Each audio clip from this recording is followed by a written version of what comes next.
and welcome to this Wednesday edition of Newsmax Now. We're happy you're joining us.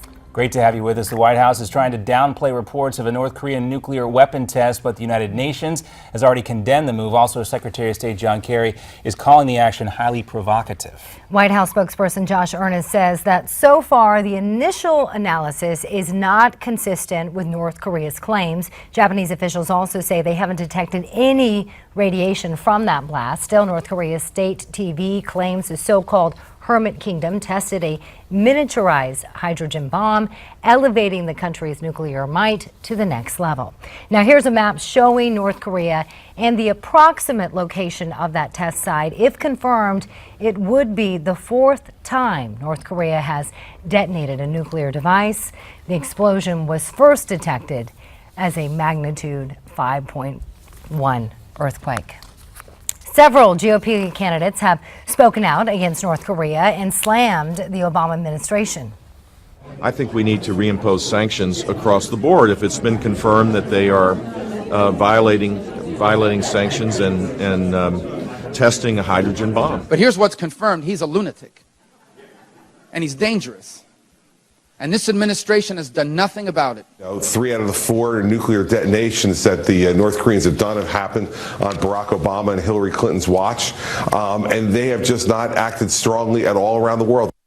New Jersey Governor Chris Christie says that while the Obama administration has been, quote, playing footsie with Iran, North Korea has made serious gains in its nuclear programs.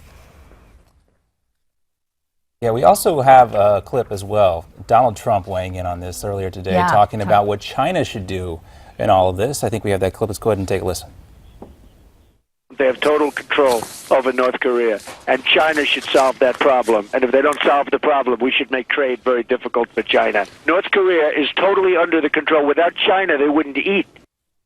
All right, so let's talk a little bit more about China. For this, let's bring in Gordon Chang, who's with us in New York right now. Gordon, of course, is the author of The Nuclear Showdown: North Korea Takes on the World and the Coming Collapse of China. Gordon, thanks so much for being with us.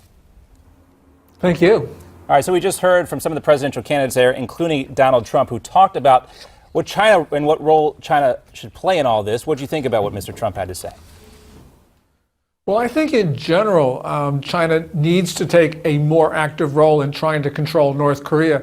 But at this particular moment, the North Korean, especially Kim Jong-un, has been pushing his state away from Beijing. He executed his uncle at the end of 2013, and that tended to cut the relations between Beijing and Pyongyang. So Trump isn't exactly right when he says that North Korea is totally under the control of China, but it nonetheless is true in a broader sense that China does support the North Korean regime, and if it really wanted to, could actually put the screws in, but it hasn't wanted to do that. Part of the reason is because we haven't put pressure on China to put pressure on North Korea. We really need to do that. All right, so it's more important the U.S. response to this than the Chinese response?